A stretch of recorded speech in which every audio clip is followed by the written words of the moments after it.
మహాపరిశుద్ధుడు మమ్మల్ని మిక్కిలిగా ప్రేమించిన మా పరలోకపు తండ్రి, నీ యొక్క పరిశుద్ధ పాదములకు లెక్కించలేని స్థుతులు స్తోత్రాలు వందనాలు చెల్లించుకుంటున్నాను ప్రభా.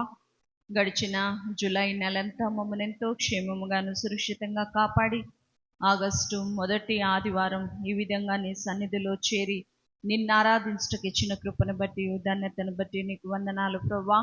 ఆరాధన అంతటి నీవు ఆశీర్వాదకరంగా జరిగించండి. రావాల్సిన ప్రతి బిడ్డను క్షేమముగా త్వరితంగా నీవు తోడుకు రమ్మని వేడుకుంటున్నాను ప్రభా. నిదాసుని నీ సిలువ చాటును మరుగుపరిచి మాకు కావాల్సిన చక్కటి వర్తమానాన్ని నువ్వు దయచేయండి అయ్యా. నాయన, ఈ నెలంతా నూతనమైన కార్యాలు ఒక్కొక్కరి కుటుంబ జీవితాల్లో నువ్వు జరిగించమని వేడుకుంటున్నావు. గత నెలలో మరి ఏ సమస్య కొరకు నాయన ప్రార్థించి ఇంకా జయమును చూడలేకపోయినారో ప్రభా, ఈ నెలలో అంతకంటే రెట్టింపు భారంతో ప్రార్థించి ప్రభా ఆ సమస్యల్లో వారు జయమును పొందుకొనగలిగే కృపను ఒక్కొక్కరి కొరకు మీరు దయచేయమని వేడుకుంటున్నానయ్యా. నీ ఆత్మ కార్యాలు ఒక్కొక్కరి జీవితాల్లో నీవు జరిగించమని వేడుకుంటున్నాను ప్రభా. పాటలు పాడే బిడ్డలను, వాయిద్యాలు వాయించే బిడ్డలను నీ ఆత్మాధ్వర్యంలో ఉంచుకోమని వేడుకుంటున్నాను తండ్రి. అయ్యా, అల్లరి శక్తులను, నిద్రాశక్తులను మీరు బంధించండి. మా ముందున్న బల్లారాధన కూడా దీవెనకరంగా జరిగించండి. దానికి యోగ్యులుగా, అర్హులుగా నాయన నన్ను, మమ్మును అందరినీ సిద్ధపరచమని వేడుకుంటున్నాను ప్రభా. ఇంకా రావాల్సిన ప్రతి బిడను మరి త్వరితంగా క్షేమంగా తోడుకురండి ప్రభా. నిర్లక్ష్యము చేస్తున్న ప్రతి బిడను నీవు దర్శించి అయ్యా వారిని నీవు తోడుకురమ్మని వేడుకుంటున్నావు. చేరువచ్చిన ప్రతి బిడ నిమిత్తం నీ సన్నిధిలో ప్రార్థిస్తున్నామయ్యా. ఖాళీ హృదయాలతో వచ్చాము తండ్రి. నాయనా, నీ నిండైన వాక్యముతో మీరు నాయన నీ నిండైన దీవెనలతో మీరు మమ్మల్ని నింపి పంపమని ఈ చిన్న నాయన ప్రభు ప్రార్థనని సన్నిధికి సమర్పించుకుంటూ యేసు నామం పేరట బ్రతిమలాడి వేడుకొంచున్నాము తండ్రి. ఆమేన్.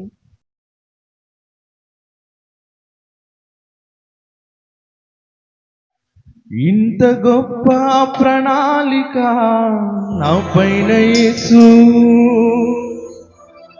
ఇంత ప్రేమ చూడలేదు ఇలలోనా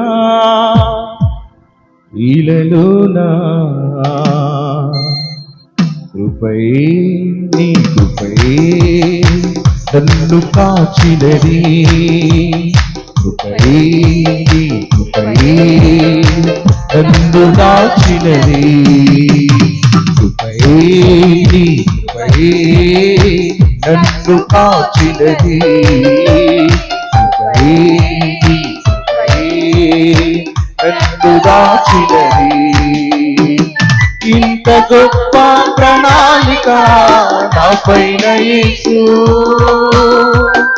ఇంత ప్రేమ చూడలేదు ఇలలోనా. ఇంత గొప్ప ప్రణాళిక నా పైన యేసు, ఇంత ప్రేమ చూడలేదు ఇలలోనా.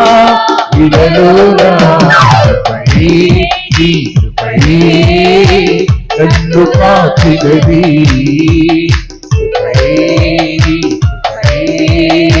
నన్ను దాచినది.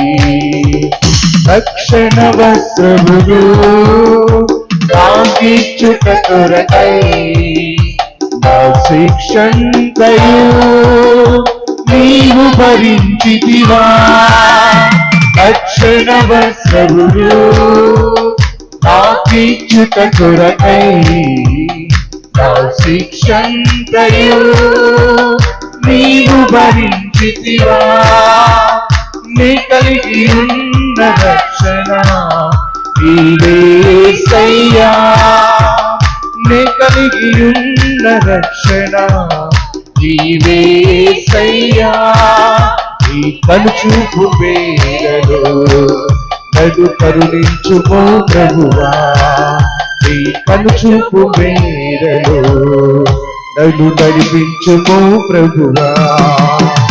కృపయే నీ కృపయే నన్ను కాచినది, కృపయే నీ కృపయే నన్ను దాచినది, కృపయే నీ కృపయే నన్ను కాచినది, కృపయే నీ కృపయే నన్ను దాచినది. తల్లి గర్భబంధులు వేయపడక మునుపే నా మనుగడ నీవే సిద్ధపరచితివి. తల్లి గర్భబంధులు వేయపడక మునుపే నా మనుగడ నీవే సిద్ధపరచితివి. నే కలిగి ఉన్నవన్నీ నీవే యేసయ్యా, నే కలిగి ఉన్నవన్నీ నీవే యేసయ్యా. నీ దయగల హస్తముతో నన్ను నడిపించుకో ప్రభువా, నీ దయగల హస్తముతో నన్ను నడిపించుకో ప్రభువా. కృపయేది నన్ను కాచినది, కృపయేది నన్ను కాచినది, కృపయేది నన్ను దాచినది, కృపయేది నన్ను కాచినది. ఇంత గొప్ప ప్రణాళిక నాపైన యేసు, ఇంత ప్రేమ చూడలేదు ఇలలోనా తండ్రి. ఇంత గొప్ప ప్రణాళిక నాపైన యేసు, ఇంత ప్రేమ చూడలేదు ఇలలోనా ఇలలోనా. నన్ను కాచినది,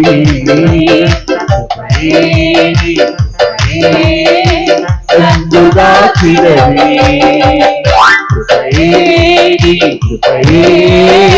నన్ను దాచినది,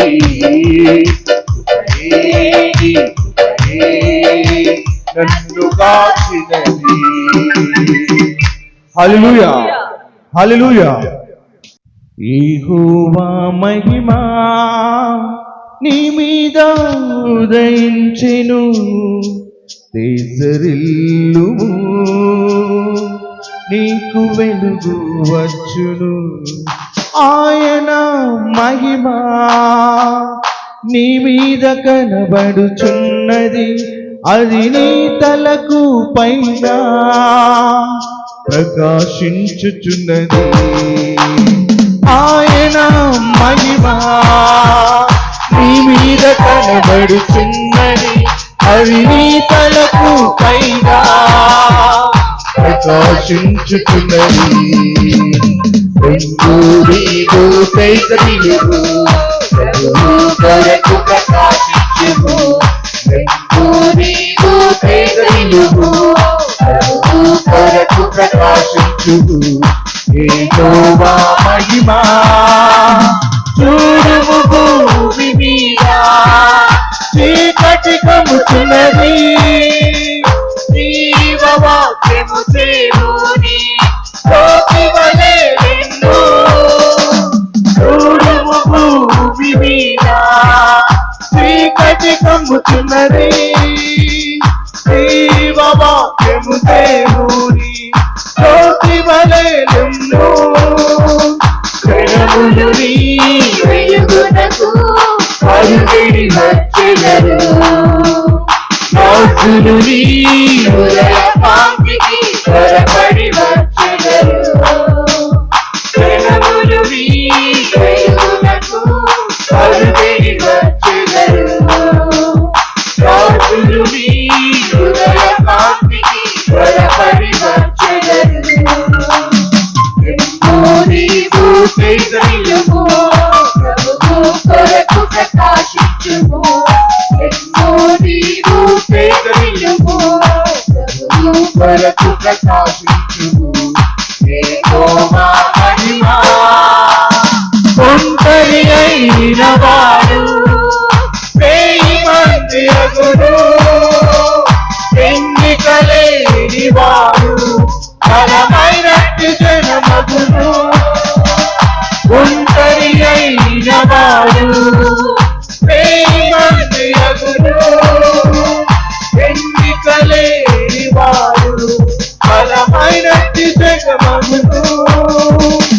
ప్రభువే నీకు నిత్యమైన వెలుగుగా ఉండును. నీ దుఃఖ దినములు సమాప్తమగునని ప్రభువే సెలవిచ్చెను. ప్రభువే నీకు నిత్యమైన వెలుగుగా ఉండును. నీ దుఃఖ దినములు సమాప్తమగునని ప్రభువే సెలవిచ్చెను. నీవు శ్రీదైవము, ప్రభువు కొరకు ప్రకాశించుము. నీవు శ్రీదైవము, ప్రభువు కొరకు ప్రకాశించుము. యెహోవా మహిమా. హల్లెలూయా.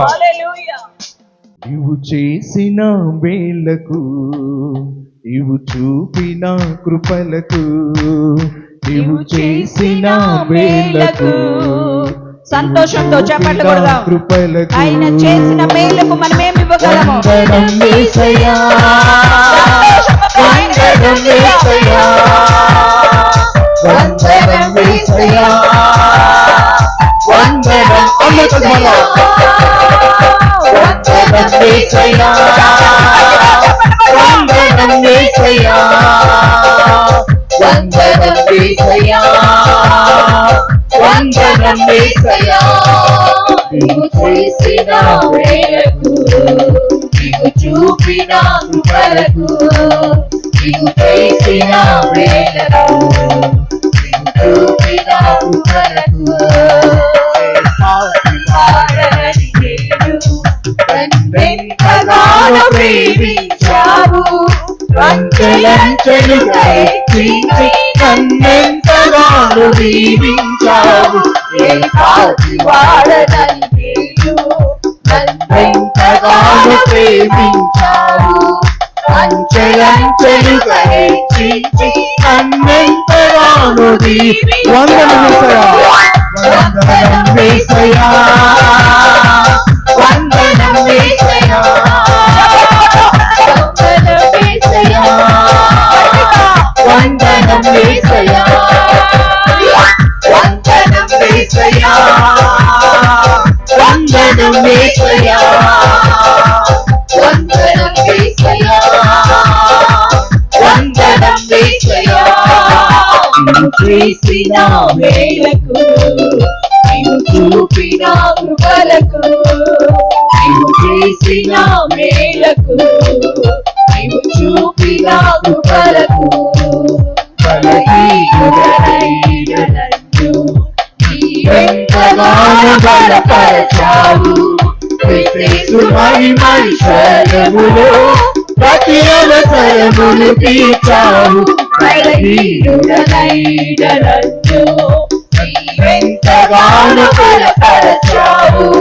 క్రీస్తు మహిమైశ్వర్యములో ప్రతి అవసరమును తీర్చావు. వందనం యేసయ్యా, వందనం యేసయ్యా, వందనం యేసయ్యా, వందనం యేసయ్యా. మరొకసారి పాడదాం. వందనం యేసయ్యా, వందనం యేసయ్యా, వందనం యేసయ్యా, వందనం యేసయ్యా. నీవు చేసిన మేలకు, నీవు చూపిన కృపలకు, నీవు చేసిన మేలకు, నీవు చూపిన కృపలకు, వందనం యేసయ్యా, వందనం యేసయ్యా, వందనం యేసయ్యా, వందనం యేసయ్యా. మరొక్కసారి వందనం యేసయ్యా, వందనం యేసయ్యా, వందనం యేసయ్యా.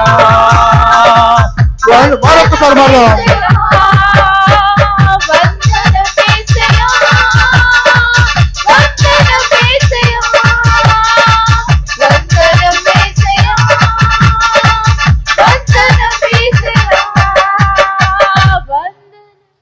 హల్లెలూయా.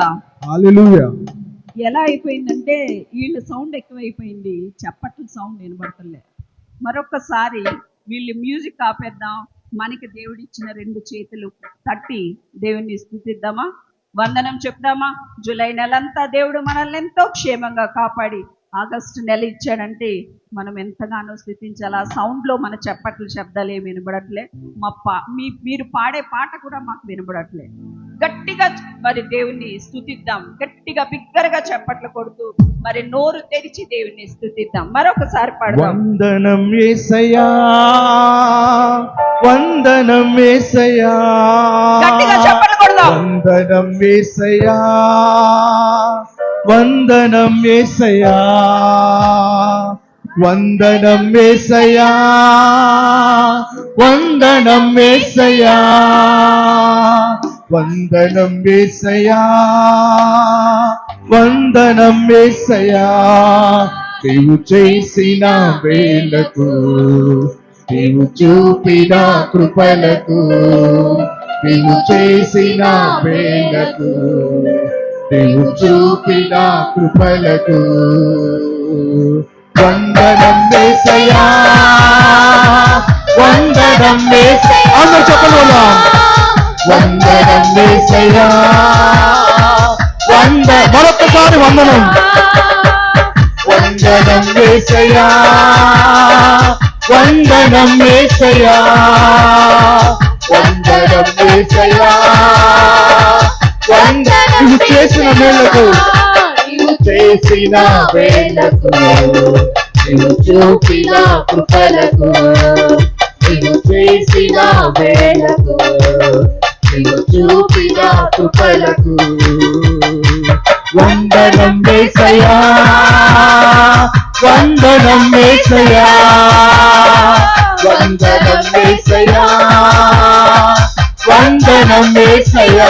మరొకసారి వందనం యేసయ్యా, వందనం యేసయ్యా, వందనం యేసయ్యా, వందనం యేసయ్యా, వందనం యేసయ్యా, వందనం యేసయ్యా, వందనం యేసయ్యా, వందనం యేసయ్యా.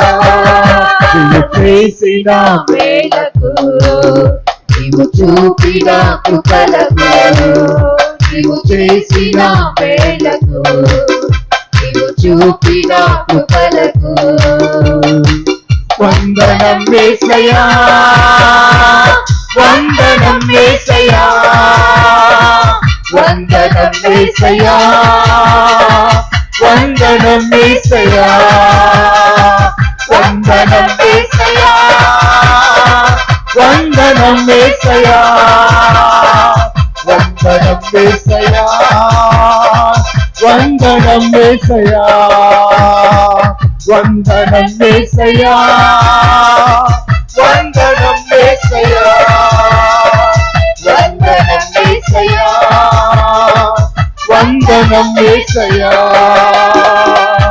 హల్లెలూయా, హల్లెలూయా.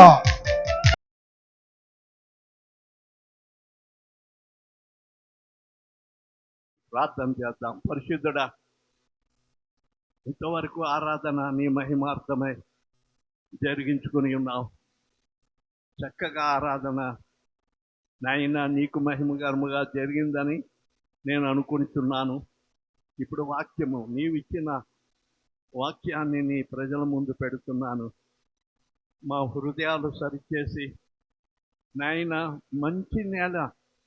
మంచి నేలను పడిన విత్తనము వలె మా నేలను సదును చేసి నాయన రాళ్ళు రప్పలు ఉన్న ఆ భూమిలో నుండి తీసివేసి నాయన చక్కగా వాక్యం మొలకెత్తే నాయన కృప మాకు దయచేయమని, ఈ వాక్యం చెప్పుతుండగా అందరూ అర్థం చేసుకునే జ్ఞానం దయచేయమని, పరిశుద్ధాత్ముడు మా మధ్య నుండి పరిశుద్ధ కార్యం జరిగించమని యేసయ్య నామములో వేడుకొనిచున్నాను తండ్రి, ఆమేన్. సమయంలో దేవుని వాక్యము 2వ దినవృత్తాంతముల గ్రంథము 29వ అధ్యాయము 16వ వచనం చదువుకుందాం. 2వ దినవృత్తాంతముల గ్రంథం, పాత నిబంధన గ్రంథం బైబిల్ ఉన్నవారు చదవగలిగిన వారు చూడండి. సెల్ ఫోన్లో మీద దృష్టి పెట్టకండి. సెల్ ఫోన్లు బైబిల్ కాదు. సెల్ ఫోన్లో సాతాను బైబిల్ను కూడా ఇమిడ్చాడు. ఆ సెల్ ఫోన్ తెచ్చుకుంటే అందులో పాటలు పాడొచ్చు, అందులో వాక్యం చూసుకోవచ్చు అని ఎంత గొప్ప జ్ఞానము ఆ సాతానుకి. బైబిల్ మోసుకు రాకుండా సెల్ ఫోన్లు. ఇక్కడ సెల్ ఫోన్ దేవుని వాక్యం చూడవచ్చు, పక్కన ఇంకా వేరే వేరే కార్యక్రమాలు చూడవచ్చు. ఇటు దేవుని వైపు అటు లోకం వైపు కూడా ఉండొచ్చు అని సాతాను ప్లాను. కనుక ప్రియమైన వారలారా, బైబిల్ తెరిచి చెప్పుతున్న వాక్యము చదవాలని ఆశపడుతున్నాను. పవిత్ర పరచుటకై యాజకులు యెహోవా మందిరపు భాగమునకు లోపలి భాగమునకు పోయి యెహోవా మందిరములో తమకు కనబడిన నిషిద్ధ వస్తువులన్నిటినీ యెహోవా మందిరపు ఆవరణములోనికి తీసుకుని రాగా లేవీయులు వాటిని ఎత్తి కిద్రోను వాగులో పడవేసిరి. ఇక్కడ హిజ్కియా కాలములో యూదా రాజైన హిజ్కియా కాలములో జరిగిన సంఘటన. అతని తండ్రి ఆహాజు చాలా దుర్మార్గంగా ప్రవర్తించాడు.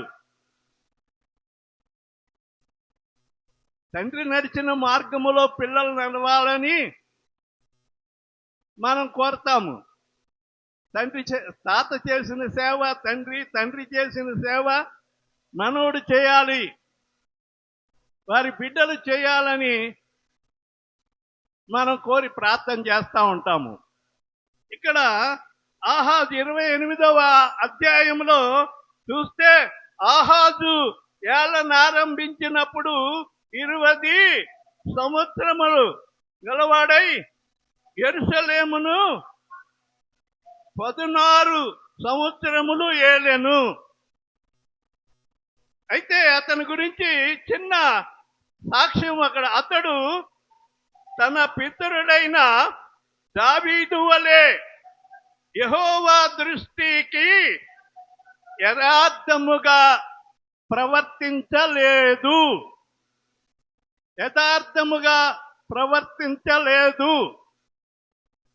ఏమండి, అతడు రాజ్యానికి వచ్చిన తర్వాత 16 సంవత్సరాలు యూదా రాజ్యాన్ని పరిపాలించాడు.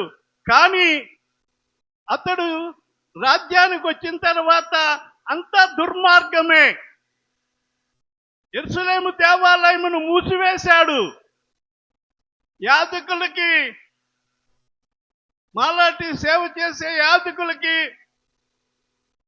సంఘములో పనిచేసే యాజక బృందానికి, లేవీయులకు వాళ్ళకి ఏమైపోయిందంటే పనులు లేవు. ఆలయము తెరవబడితేనే కదా ఆలయం క్లీన్ చేయటానికైనా, మరి అన్ని శుభ్రం చేయటానికైనా, ఆలయంలో మరి కుర్చీలు సాపలు వేయటానికైనా, ఆలయం పని చేయటానికైనా, వచ్చిన వారికి ఏదైనా వారికి పెట్టడానికైనా ఆలయం తెరిస్తేనే మరి ఇవన్నీ జరుగుతాయి. ఏమైపోయిందంటే అక్కడ ఈ 29 మొదటి వచనాన్ని చూస్తే హిజ్కియా ఏలనారంభించినప్పుడు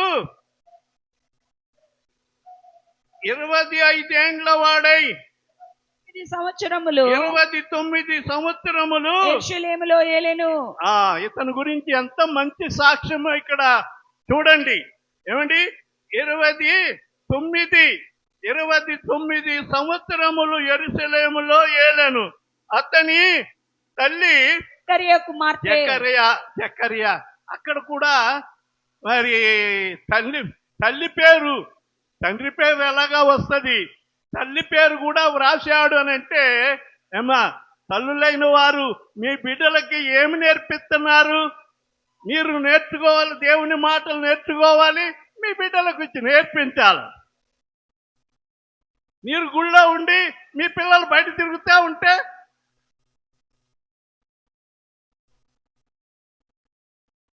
మన బిడ్డలు అక్కడ ఇక్కడ తిరిగితే ఏమి దేవుని దగ్గర ఏం ప్రతిఫలం ఉండదు. ఆహాజు అలాగే తన ఇష్టం వచ్చేట్టుగా ప్రవర్తించాడు.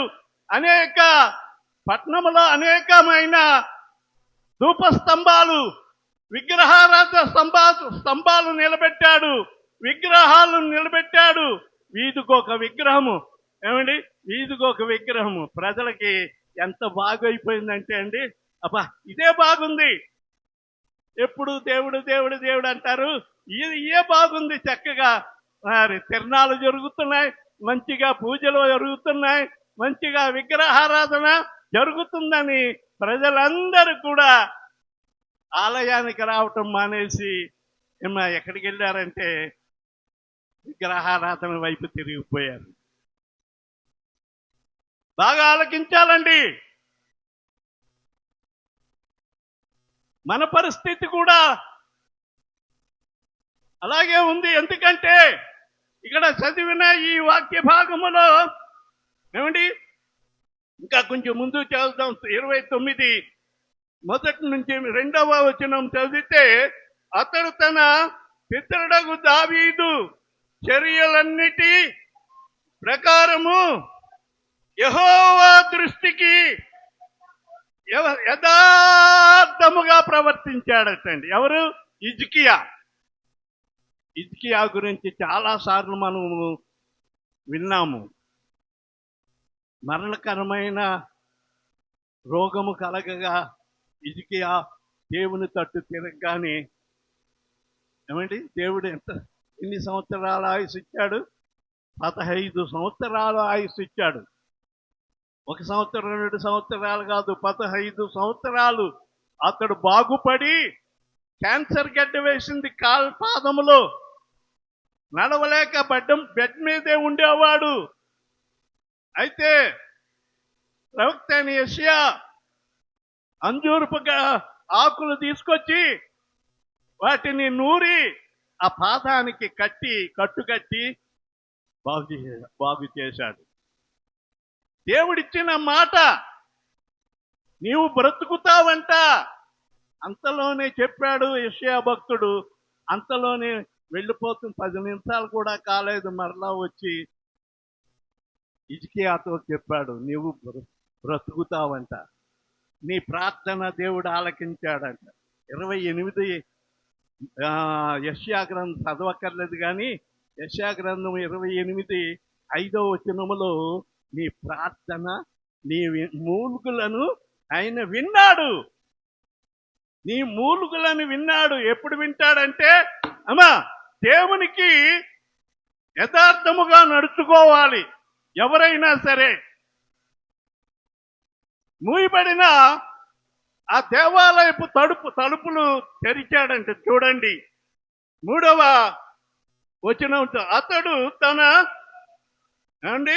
ఏలుబడి యందు మొదటి సంవత్సరము మొదటి నెల యెహోవా మందిరపు తలుపులు తెరచి వాటిని బాగు చేసి చూసారు. ఆగండి. తాను మొట్టమొదట రాజ్యానికి వచ్చిన తర్వాత చేసింది ఏమిటంటే,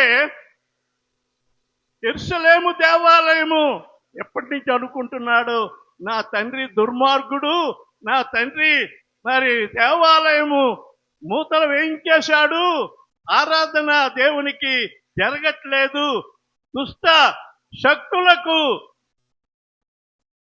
ఇంకా ఏంటంటే కుమారులను అగ్నిలో వేసి, అంత దుర్మార్గం అంటే అండి, మరి అగ్ని దాటించడం కాదు, అగ్నిలో పిల్లలను తీసుకెళ్ళి అగ్నిలో ఎవరైనా ఏ తల్లిదండ్రులైనా చేస్తారా అండి? అంత కిరాతకుడు. ఎవరు? హిజ్కియా యొక్క తండ్రి. అయితే హిజ్కియా గురించి మనము నేర్చుకోవలసిన విషయాలు చాలా ఉన్నాయి.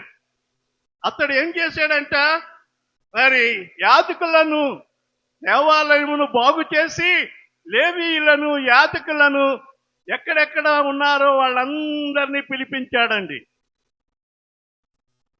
వారందరూ వచ్చారు.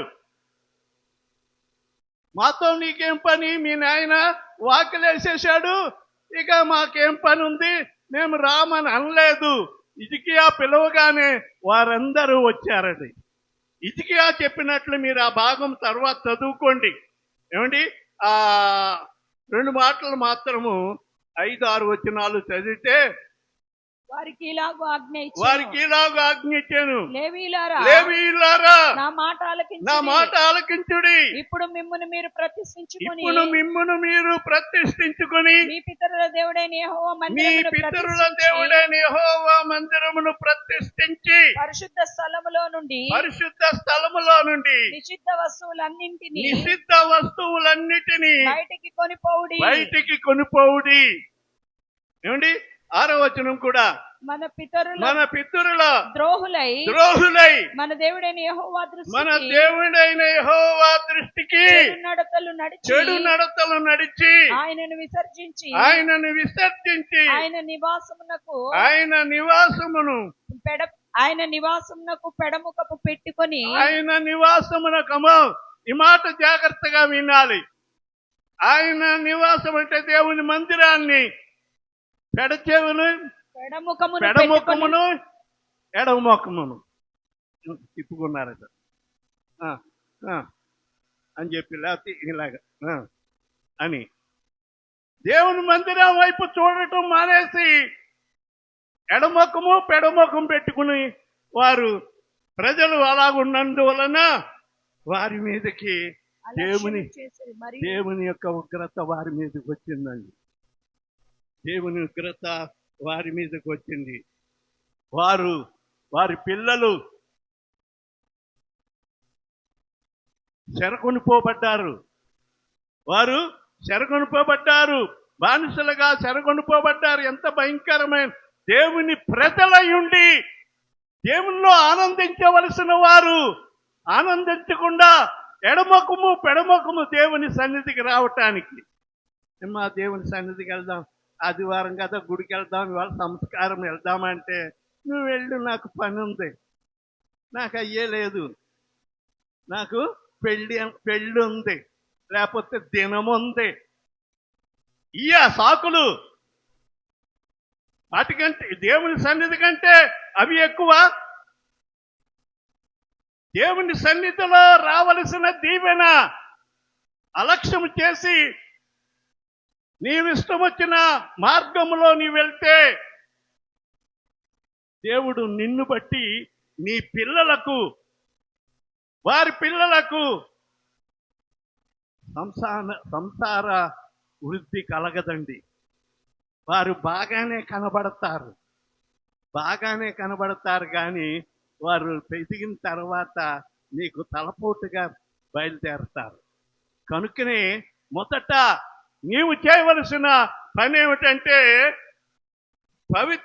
పవిత్ర పరచుడికై 16వ వచనంలో పరచుడకై యాజకులు యెహోవా మందిరములోని లోపలి భాగమునకు పోయి యెహోవా మందిరములో తమకు కనపడిన నిషిద్ధ వస్తువులన్నింటినీ. ఏ వస్తువులండి?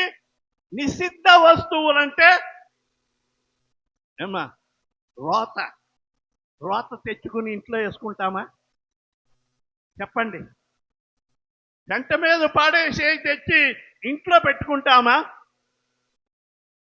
మనమే ఏదైనా కొంచెం వాసన వస్తుందంటే, ఎక్కడైనా ఏదైనా పురుగు సచ్చిందా, ఎలక సచ్చిందా, ఆ వాసన వస్తుందంటే ఏమో ఒక్క క్షణము వాసన తట్టుకోలేమే. నిషిద్ధమైనవంటే అదే. మరి నీకు ఇష్టం లేనివి నీలో దాచుకున్నావు. దేవుని మందిరములో ఏమున్నాయంటండి? నిషిద్ధమైన వస్తువులన్నిటినీ యెహోవా మందిరపు ఆవరణములోనికి తీసుకొని రాగా, నిషిద్ధమైన వస్తువులు దేవుని మందిరములో ఉండకూడనివి, దేవునికి ఇష్టము లేనివి మందిరములో ఉంటే, ఎందుకంటే తండ్రి ఆహాజు మందిరపు వాకిళ్ళు ఏం చేశాడు? ఇన్నాళ్ళంటే అతడు రాజ్య పరిపాలన చేసి అతడు సచ్చే వరకు కూడా, అతడు సచ్చిన తర్వాతే ఈయన రాజ్యానికి వచ్చాడు. ఈయన రాజ్యానికి వచ్చిన రాగానే అతడు చేసిన పని ఏమిటి? మరి మొట్టమొదటగా ఆ సంవత్సరమే ఆలయం వాకిళ్ళు తెరిచాడు. ఆలయంలో అన్ని బాగు చేయించాడు. నిషిద్ధమైన వస్తువులు ఎక్కడెక్కడున్నాయి లోపల భాగంలో కూడా, కింద మనకి సెల్లారు ఉంది. సెల్లారు అది బాప్తీసాలకు స్థలం. అది పైన అయితే కుదరదని, ప్లేస్ లేదని, మరి కింద భాగంలో మనకి బాప్తీసాలు ఇవ్వటానికి అది మంచి పరిశుద్ధమైన స్థలమే. కానీ పరిశుద్ధమైన స్థలములో పనికిరాని వస్తువులన్నీ వేస్తే దేవుడు అందులోకి వస్తాడా? దేవుడు ఆ మందిరంలోనికి వస్తాడా? ఆ మందిరములో వచ్చే ప్రజలను దీవిస్తాడా? ముందు చేయవలసింది ఏమిటంటే మందిరం బాగవ్వాలి. పనికిరాని నిషిద్ధమైన వస్తువులు, ఏమంటే నిషిద్ధమైన వస్తువులు అంటే మీకు అర్థమవుతుందో లేదో, రోత జీవితము, రోత బతుకు, చెత్త చెదారము, పెంట, ఏమండి మరి ప్రతి ఉదయం సాయంకాలము పరకించుకుని ఊడుస్తాం కదా. ఊడ్చిందంతా ఏం చేస్తారు? ఒక బాక్స్ తెచ్చి ఆ బాక్సులో వేసుకోండి. అయ్యో తుడిచి పాడేస్తామా అని వేసుకుంటే ఏమవుతుంది? వారానికే కంపు కొడుతుంది. మున్సిపాలిటీ వాళ్ళు ఎవరైనా స్ట్రైక్ చేసి చెత్త పట్టుకెళ్ళకపోతే ఆ వీధంతా వెళ్ళలేము, ఆ రోడ్డు అంతా తిరగలేము. మున్సిపాలిటీ వాళ్ళు వచ్చి క్లీన్ చేస్తా, ఎప్పుడు రోజుకు రోజు క్లీన్ చేస్తా ఉన్నారు కాబట్టి అంతంత మాత్రము. ప్రేమైన వారలారా, ఇక్కడ మందిరము అనగామా నీ హృదయము. 4 గోడలు కట్టిన ఈ మందిరము మనం కూడుకోవటానికి మాత్రమే, మనం కూడుకోవటానికి, ప్రార్థన చేసుకోవటానికి మాత్రమే దేవుడు వస్తాడు, వెళ్ళిపోతాడు. నీ హృదయం మంచి హృదయంతో నీవు ప్రార్థన చేస్తా ఉంటే ఆయన నీతో కూడా రావటానికి, ఎక్కడ 2-3 నా నామమున కూడి ఉందరో వారి మధ్యకు వస్తానన్నాడు ఆయన ఉంటాననలేదు. మందిరములో ఉంటాను, ఈ గోడల మధ్యలో ఉండడు ఆయన. నీవు ప్రార్థన చేస్తా ఉంటే, నీవు పిలిస్తే వస్తాడు. అయితే ఈ మందిరము విషయంలో మనము లోతుగా ధ్యానిస్తే నీ హృదయం మందిరము, నీ హృదయమే దేవుని ఆలయము. దేవుని ఆలయమైన మన హృదయాన్ని దేవునికి సమర్పించాలి. నీ మందిరమై నేనుండగా నా యందుండి నడిపించావా, నీ మందిరమై నేనుండగా నా యందుండి నడిపించావా, నీవు తోడయుండగా నాకు దిగులుండునా, నీవు తోడుండగా నాకు దిగులుండునా, వెంబడిస్తాను నిన్ను యేసువా, వెంబడిస్తాను నిన్ను యేసు. హల్లెలూయా, హల్లెలూయా. ఇంకోసారి పాడుకుందాం కానీ సమయం లేదు, క్లుప్తంగా చెప్తాను. దీంట్లో ఇంకొక వ్యక్తి కూడా ఉన్నాడు. ఆయన రాజ్యానికి వచ్చిన తర్వాత కూడా మందిరం విషయంలో చాలా మరి హోషియా ఆయన కూడా రాజు, యూదా రాజు. ఇశ్రాయేలును పరిపాలించిన వాళ్ళు ఎంతోమంది తెలుసండి? ఎంతమంది రాజులో తెలుసా? 42 మంది రాజులు పరిపాలన చేశారు. అందులో మంచి రాజులు ఉన్నారు, మరి దేవునికి అవిధేయులుగా ఉన్నారు. మంచి రాజులు ప్రజలను దీవెనకరముగా పరిపాలించారు. మరి చెడ్డ రాజులు దేవునికి ఉగ్రత, వారి కాలములో ఉగ్రతకు గురైపోయారు. అయితే ఇక్కడ హిజ్కియా కాలంలో ఏమంటున్నాడంటే, నిషిద్ధమైన వస్తువులు మందిరములో నుండి తీసి పాడేయండి.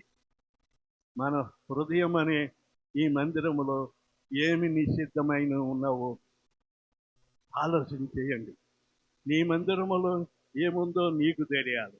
నా మందిరములో దేవుడు మనల్ని అంగీకరించట్లేదనంటే, మన ప్రార్థన ఆయన ఆలకించట్లేదంటే, తగిన ఆశీర్వాదం మనం పొందలేకపోతున్నామంటే, మన రోగాలు తగ్గట్లేదనంటే, మన కాళ్ళు నొప్పులు, చేయి నొప్పులు, ఒంటిలో ఉన్న వ్యాధులు పోవట్లేదనంటే, దేవుడు నీ ప్రార్థన వింటున్నాడా? దేవుడు నీవంటే ఇష్టపడుతున్నాడా? ఎందుకంటే ఆయనను వెలుపటే ఉంచావు, లోపలికి చేర్చుకోలేదు. లోపలికి రావాలనంటే ముందు ఏమి కావాలండి? హృదయము శుద్ధి కావాలి. హృదయము శుద్ధి కావాలి. హృదయములో ఉన్న నిషిద్ధమైన అలవాట్లు కొన్ని నేర్చుకుని వస్తాయి, కొన్ని స్వాభావికంగా వస్తాయి. ఏమండి, మనలోనికి ఏ వచ్చినా అవి దేవునికి ఇష్టము లేనివి. వాటిని నీవు తీసుకొచ్చి విడిచి పాడేయాలి, తీసి పాడేయాలి. అలా చేసినప్పుడు దేవుడు నిన్ను అంగీకరిస్తాడు. ఏమండి, కొన్ని మాటలు చదువుదాం. 2వ దినవృత్తాంతం 29:31 నుండి చదువుదామండి. శుద్ధి చేసిన తర్వాత ఏమైందో ఇక్కడ మనము చూద్దామండి. అంతటా హిజ్కియా, మీరిప్పుడు యెహోవాకు మిమ్మును ప్రతిష్ఠించుకుంటిరి. అవునండి, ప్రతిష్ఠించుకున్నారా? లేకుంటే ఇంకా అలాగే ఉంచుకుంటారా? ఉంచుకుంటే ఉంచుకోండి, నాకేమి పర్వాలేదు. దేవా, నేను చెప్పాను, నువ్వు చెప్పమన్నది.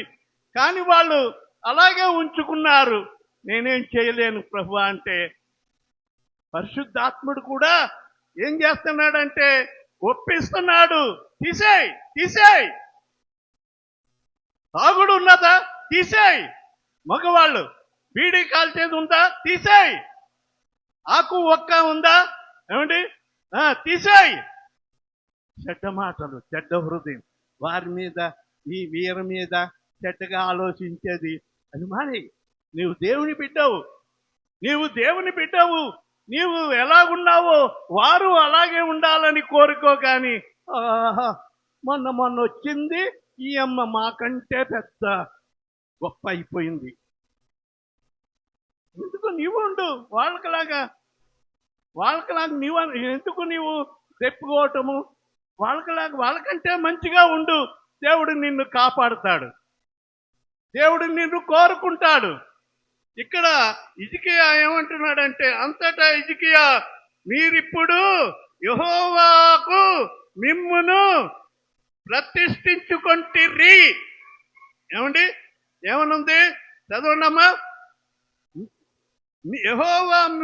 యెహోవాకు మిమ్మును ప్రతిష్ఠించుకొంటిరి.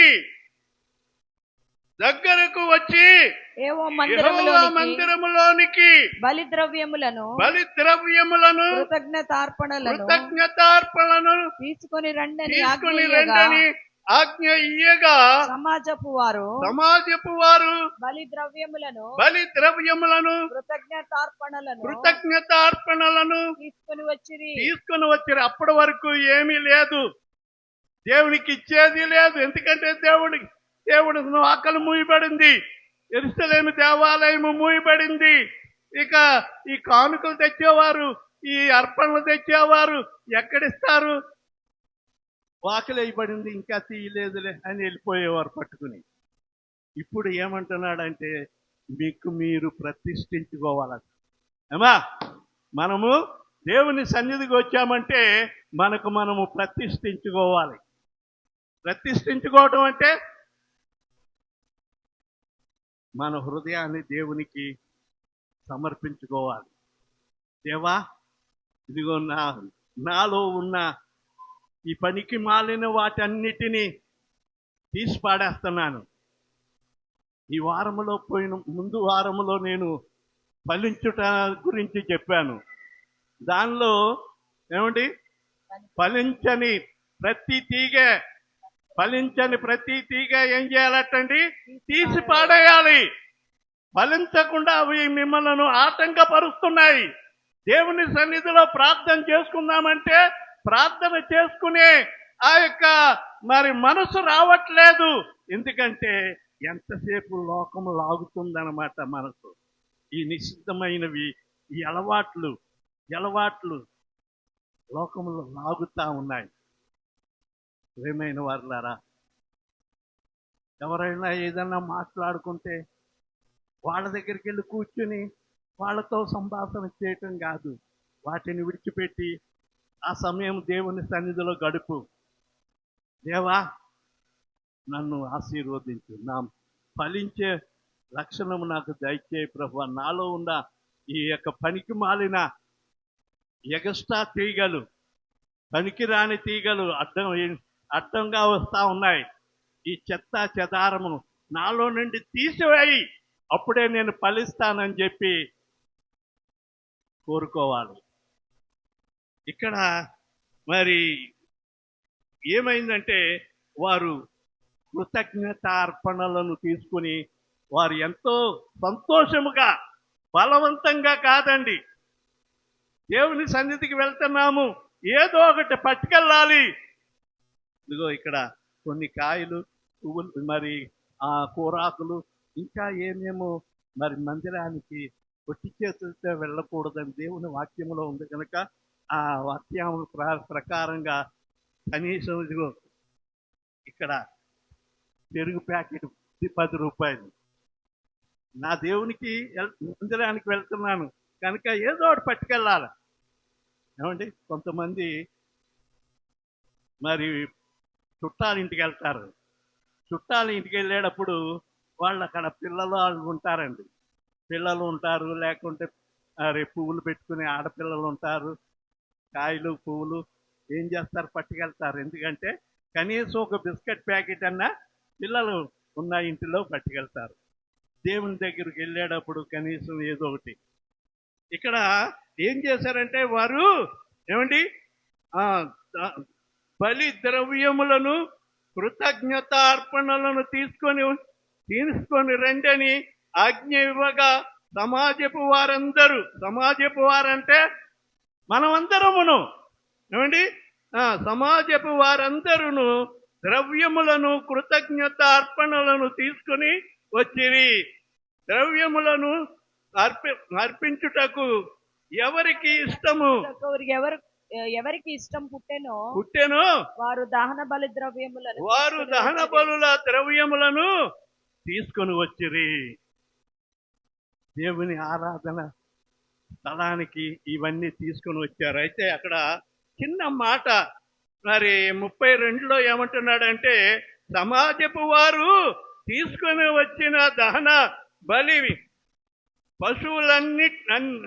పశువులెన్ననగా 70 కోడెలను. ఎన్ని తెచ్చారో చూడండి. ఏమా, వారు తెచ్చిన బలులు అర్పించడానికి 70 కోడెలు. కోడెలంటే కోడి పుంజులు కాదండి, కోడి దూడలు చక్కగా ఏడాది దూడలు ఉంటాయి కదండి, ఏడాది దూడలు ఎన్నంట ఏమండి? 70 కోడి దూడలు, 100 పొట్టేళ్లను, 200 గొర్రెలు పిల్లలను ఇవన్నీ యెహోవాకు దహన బలులుగా తెచ్చిరి. ఇంకా ఆ భాగములో ఇవన్నీ బలులు ఇవ్వటానికి యాజకులు తక్కువ మంది ఉన్నారు. బలులైతే విస్తారముగా ఉన్నాయి. ఇప్పుడు మీరందరూ వచ్చి వరుసగా దేవునికి ఏమేమో ఇస్తా ఉంటే ఇక్కడ ఉండేది చెప్తామ్మా నేనే ఉన్నాను. ఈ అందుకోవాలంటే ఏమైపోద్దంటే ఒక్కొక్కరికి అందుకుని వారికి ఏం చేయాలి, మరి తీసుకోవటమేనా? వాళ్ళకి ప్రార్థన చేయాలి కదా, దేవా వాళ్ళని దీవించు ప్రభు అని వాళ్ళకి ప్రార్థన, ఇలాగ అందరి కొరకు ప్రార్థన చేస్తే సాయంకాలం అయిపోతుంది. ఇలాగ ఇక్కడ పైన 33వ వచనంలో ప్రతిష్ఠింపబడినవి 600 ఎద్దులను, 3000 గొర్రెలను యాజకులు కొద్దిగా ఉన్నందున వారు ఆ దహన బలి పశువులన్నిటినీ వలవలేకపోగా కోసి వాటిని చర్మం తీయాలి కదండి, వాటిని వలవలేక ఏమైపోయారంటే అండి అలసిపోయారు. ఒక్కసారి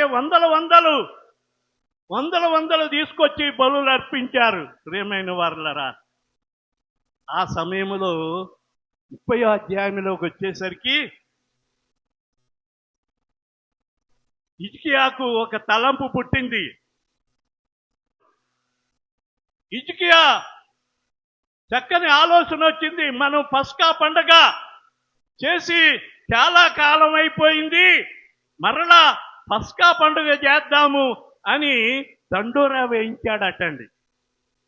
వీధికి పల్లెకి మరి పట్టణాలకు గ్రామాలకు 12 గోత్రాల వారందరికీ కూడా దండోరా వేయించాడటండి. అక్కడ మరి అంచెగాండ్రులని ఉండేవారు. ఇంతకు ముందు ఈ పోస్ట్ మ్యాన్లు ఉండేవారు కాదు. పోస్ట్ మ్యాన్లు ఏం చేసేవారంటే ఈ ఉత్తరాలు ఏదైనా ఉంటే ఆ గ్రామ అధికారులు చదివి ఫలానా మరి డోర్ నెంబర్కి ఈ లెటర్ ఇచ్చి రామ్మని చెప్పి అక్కడ గ్రామ పెద్దలు పంపించేవారు అన్నమాట. మున్సిపులు మరి వాళ్ళు ఉండేవారు. అయితే రాను పోస్ట్ ఆఫీసులు ఏర్పడినాయి. తర్వాత ఇప్పుడు ఏమైపోయినాడు, సెల్ ఫోన్లు. ఇక్కడ అలో అనగానే అమెరికాలో ఉన్న వాళ్ళు అలో అంటున్నారు. ఎంత ఈజీ అయిపోయిందో. అయితే ప్రియమైన వారలారా, ఇంత ప్రయాసపడి మరి పస్కా పండుగ ఆచరిద్దాము, మీరందరూ రావాలి అని అంటే కొద్దిమందే వచ్చారట. మరియు ఇశ్రాయేలీయుల దేవుడైన యెహోవాకు పస్కా పండుగ ఆచరించుటకై యెరూషలేములో నున్న యెహోవా మందిరమునకు రావాలనని ఇశ్రాయేలు వారందరికీ యూదా వారందరికీ వర్తమానములను ఎఫ్రాయిమీలకు మనష్షీయులకు పత్రికలను పంపెను. సేవకు చాలినంత మంది యాజకులు తమ్మును మందిరపు యాజకులను తమ్మును ప్రతిష్ఠించుకొనుడని కొనుకొనుటకు చేతను జనులు యెరూషలేములో కూడుకొనుకుండట చేతను. యెరూషలేములో ఇక్కడ జాగ్రత్తగా ఆలకించండి. కూడుకొనుట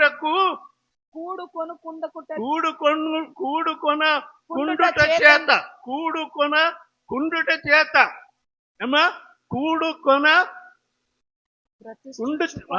కూడుకొనకుండుట చేత, రాకపోవటం చేత ఏమైందట? మొదటి నెల యందు పస్కా పండుగ జరగకపోగా పస్కా పండుగ జరగకపోగా రాజులను రాజును అతని అధిపతులను అతని అధిపతులను యెరూషలేములోనున్న యెరూషలేములోనున్న సమాజపు సమాజపు వారందరూ సమాజపు వారందరూ దానిని దానిని రెండవ నెలలో ఏమా ఈ మొదటి నెలన్నా రాలేదు కొని రెండవ నెలన్నా వస్తారని చెప్పి వాళ్ళు ఐడియా ఇవ్వగానే రాజుకును మరి యాజకులందరికీ కూడా అది ఏమైంది సమ్మతమైంది. గుళ్ళో ఏదైనా కార్యక్రమం జరుగుతుంది అని చెప్పినప్పుడు ఏమండి మనసు పెట్టి రావాలి. మన పనులు ఎప్పుడు ఉంటాయండి. దేవుని కంటే ఎక్కువ పనులు నీకు ఉన్నాయా? జాగ్రత్త, నువ్వు చాలా పొరపాటు పడుతున్నావు. ఇక్కడ వారు ఏం చేశారో నిర్లక్ష్యం చేసినందువలన దేవుని ఉగ్రతకు వారు గురయ్యారు. మరలా ఓన్లే మొదటిసారి రాకపోయారు, రెండవసారన్నా వస్తారేమో, రెండవ నెలలో మళ్ళా ప్రకటన చేయించాడని. అప్పుడు వారు మనసు కుదుర్చుకొని వారందరూ పస్కా పండుగ అంటే యూదులకు మహా పెద్ద పండుగ అనమాట అండి. మహా పెద్ద పండుగ ఏంటంటే ఐగుప్తులో బానిసలుగా ఉన్నప్పుడు 10 తెగుళ్ళు వారి మీదకి మోషే దేవుని చేత వారి మీదకి రప్పించినప్పుడు ఎవరి మీదకి? ఐగుప్తీయుల మీదకి. దేవుని ప్రజలు క్షేమంగానే ఉన్నారండి. వీరొక ప్రాంతంలో వీరు భద్రంగానే ఉన్నారు. దేవుని హస్తం వీరికి తోడుగానే ఉంది. వచ్చిందల్లా ఆ ఐగుప్తీయులందరికీ రాజు మొదలుకొని సేవకుడి వరకు కూడా బాధలే. 10 తెగుళ్ళు అనుభవించారు. 10వ తెగులు ఏంటంటే దేవుడు చెప్పాడు మోషేకి, నీ ఇశ్రాయేలీయులందరూ కూడా ఆ రాత్రి ఒక గొర్రె, ఒక్కొక్క కుటుంబం ఒక గొర్రె తెచ్చుకుని దాన్ని వధించి దాని రక్తము గోడలకు, కిటికీలకును వాకిండ్లకి పూసుకోవాలి. అర్ధరాత్రి వేళ సంహారక దూత ఖడ్గము పట్టుకుని వచ్చినప్పుడు ఏ ఇంటికైతే రక్తపు గుర్తులుంటాయో ఆ ఇల్లు తప్ప మిగిలిన రక్తపు గుర్తు లేని ప్రతి ఇంటికి తొలిచూరు సంతానము ఎవరైనా సరే, తొలిసూరు అంటే ఆడపిల్లలే కానీ మగపిల్లలే కానివ్వండి, తొలిసూరు సంతానం అంటే తెలుసు కదండి. పుట్టిన పెద్ద కుమారుడే కానీ పెద్ద కుమార్తె కానీ తొలిసూరు సంతానము అర్థమైపోతారని దేవుడు దండోర వేయించాడు.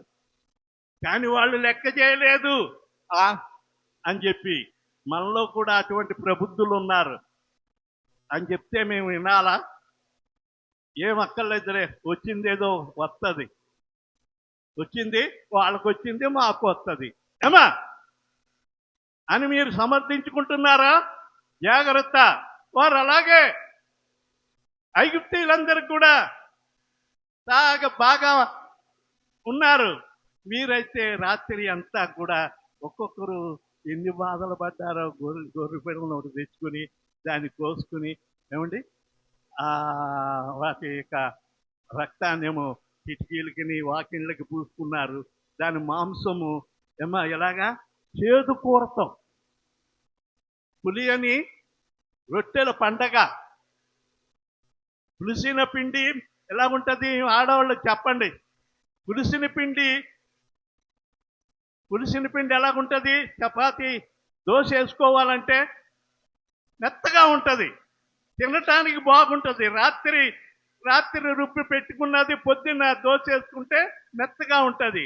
అప్పటికప్పుడు కలుపుకుని బియ్యం పిండి అప్పటికప్పుడు కలుపుకుని అట్టేసుకుంటే ఎలాగుంటుందండి? తినగలమా? గట్టిగా ఉంటుంది. పళ్ళు నాలాంటి పళ్ళు లేని వాళ్ళు ఏం చేస్తారంటే తినలేరు. కానీ అదే తినాలట చేదు కూరతో ఈ మాంసాన్ని ఉడకబెట్టుకుని ఈ మాంసమును ఆ రొట్టె తినాలి. ఆ రాత్రి ఇంకా బయటికి వెళ్ళకూడదు. లోనికి వెళ్ళి లోన ఉన్నవాళ్ళు బయటికి చూస్తానికి కూడా బయటికి వెళ్ళకూడదు అన్నమాట అండి. లోపలే ఉండాలమ్మా. తెల్లవారి వరకు కూడా వారు ఆ రాత్రి ఇంట్లోనే గడిపారు. పాటలు పాడుకుంటూ, దేవుని స్తుతించుకుంటూ, ప్రార్థనలు చేసుకుంటూ వారు భక్తిగా ఉన్నారు. తెల్లారి వాకిలు తెరిచేసరికి ఐగుప్తి ప్రతి ఇంటికి తొలుసూరు శవాలు బయటేసుకుని బోరున ఏడుస్తా ఉన్నారు. ఐగుప్తు అంతా కూడా ఏమైపోయిందంటే గగ్గోలైపోయింది. ప్రతి ఇంటికి చావే, ప్రతి ఇంటికి చావే, ప్రతి ఇంటిలోనూ చావే కనబడతా ఉంది. వీళ్ళెళ్ళి వాళ్ళతో పలకరించడానికి లేదు, వాళ్ళు వచ్చి వీళ్ళతో పలకరించడానికి లేదు. ఎందుకంటే వీళ్ళ ఇంట్లోనూ చావే, వాళ్ళ ఇంట్లోనూ చావే. ఇక్కడోళ్ళు అక్కడికి వెళ్ళటానికి లేదు, అక్కడోళ్ళు ఇక్కడికి అయ్యో చూసి వద్దాము, మా వాళ్ళు పిల్లలు ఎవరు చచ్చిపోయారంటే చూసి వద్దామన్న వెళ్ళటానికి కూడా లేకుండా అయిపోయింది. ఎవరు బిడ్డలను తీసుకెళ్ళి వాళ్ళు సమాధి చేసుకోవటం అయింది. ప్రియమైన వాళ్ళరా, అది పస్కా పండుగ అంటారు. ఆ పస్కా పండుగ కాలము, ఆ కాలములో మరి ఇశ్రాయేలీయులు అప్పటి నుండి వారు కనాను దేశానికి వచ్చే వరకు కూడా ప్రతి ఏటా ఇది పండుగగా ఆచరించేవారన్నమాట అండి. ఇశ్రాయేలీయుల పండుగలు కొన్ని ఉన్నాయి. ఆ పండుగల్లో ఇదొక ప్రాముఖ్యమైన పండగ. హిజ్కియా ప్రకటన చేస్తే దాన్ని నిర్లక్ష్యం చేశారు. మరలా సమాయించుకుని సరిగ్గా తెలిసిందో లేదో తెలియని వాళ్ళు ఉంటారు. ఇంకోసారి పెట్టుకుందాము, ఈసారి క్యాన్సిల్ అయితే అయింది, రెండోసారైనా మనం పెట్టుకుందామని చెప్పి 2వ నెలలో వారు ఏర్పాటు చేశారటండి. అక్కడ చదవటానికి టైం లేదు. మీరు ఆ 30వ అధ్యాయంలో మీరు చదువుకోండి తర్వాత. ప్రేమైన వారులారా, మీ గొప్పతనం ఏమీ పనికిరాదు, మీ గొప్పతనం ఏమీ పనికిరాదు. దేవుని ఆశ్రయించు, దేవుడు నిన్ను ఆదుకుంటాడు, దేవుడు నిన్ను నీ కుటుంబాన్ని వర్ధెల్ల చేస్తాడు. ఆయన తన రాజ్యము కొరకు నిన్ను కొనుక్కున్నాడు. తన రాజ్యము కొరకు నిన్ను కొనుక్కున్నాడు ఆయన. ఇంకా నువ్వు ఆలస్యం చేస్తున్నావు. ఆయన రక్తంలో కడగబడి శుద్ధి చేసుకుని దేవుని కొరకు నీతిగా జీవించు. దేవుడు నిన్ను నీ కుటుంబాన్ని ఆశీర్వదిస్తాడు. దేవుడి మాటలు దీవించుగాక. ఆమేన్. పరిశుద్ధుడైన మా తండ్రి, ప్రేమ కలిగిన మా ప్రభువా, మహిమార్థమై జరిగించుకుని ఉన్నావు. నీకు వందనాలు, స్తుతులు చెల్లిస్తున్నాను. వాక్యము ప్రతి వారి హృదయములో ఫలించుటకు నీ కృప చూపమని మనం చేస్తున్నాం. దేవా మా ప్రభువా, యేసయ్యా, రాజా మా తండ్రి, వాక్యం ప్రతి వారి హృదయములో మంచిగా పనిచేసి నాయనా వాటిని మరి అనుసరించుటకు వారి హృదయాన్ని నీ కొరకు సమర్పించుకునే కృప దయచేయమని మనం చేస్తున్నాం. నాయనా మా హృదయమే నీకు మందిరముగాను ఆలయముగా నాయనా మీరు దీవించమని మనం చేస్తున్నాం. మా ప్రభువా, మా దేవా, ప్రతి కుటుంబాన్ని మీరు ఆశీర్వదించండి. ఈ ఆగస్టు మాసం అంతయు కూడా ప్రతి కుటుంబాన్ని మీ రెక్కల చాటును భద్రపరిచి నాయన సంఘంలో చాలా వృద్ధులు ఉన్నారు నాయన, వారికి బలం ఇవ్వండి, శక్తిని ఇవ్వండి, ఆరోగ్యం ఇవ్వండి, ఆయుష్నివ్వండి నాయన. నీ కనుదృష్టి వారిపైన ఉంచమని మనం చేస్తున్నాం. రాజా మా ప్రభువా, యువ బలారాధనకు మేము నాయన సమీపిస్తున్నాం. దానిలో కూడా నీవు మహిమ పొందండి. అనేక మంది బలను నిర్లక్ష్యం చేస్తున్నారు నాయన. మా ప్రభువా, నీవు రాకడలో నాయన మేము నిర్లక్ష్యంగా ఉంటే నాయన నీ రాకడలో మేము ఎత్తబడతామో లేదో నాయన మేము పరీక్షించుకోవటానికి నీ కృప అనుగ్రహించమని నాయన ప్రతి ఒక్క కుటుంబాన్ని నీ పాదాలకు అప్పగించుకుంటున్నాం. నీ సన్నిధిలో సమర్పింపబడిన కానుకలను, కృతజ్ఞత కానుకలను నాయన మా ప్రభువా, మరి మా దేవ దశమ భాగములు ఏమి నీ సన్నిధికి మరి తీసుకొచ్చిన కాయలు, పండ్లు నాయన మా ప్రభువా, బియ్యము ఏం తీసుకొచ్చారో వాటిని బట్టి ఆయన వారిని అత్యధికముగా ఆశీర్వదించవలసిందని యేసయ్య నామములో వేడుకొనుచున్నాను తండ్రి. ఆమేన్. మన తండ్రి అయిన దేవుని ప్రేమ, ప్రభు అయిన యేసుక్రీస్తు వారి యొక్క కృప, పరిశుద్ధాత్మని యొక్క నిత్య సహవాసము, సమాధానం కూడొచ్చిన మీకును మీ కుటుంబాలకు సదా తోడై ఉండునుగాక. ఆమేన్. ఆమేన్.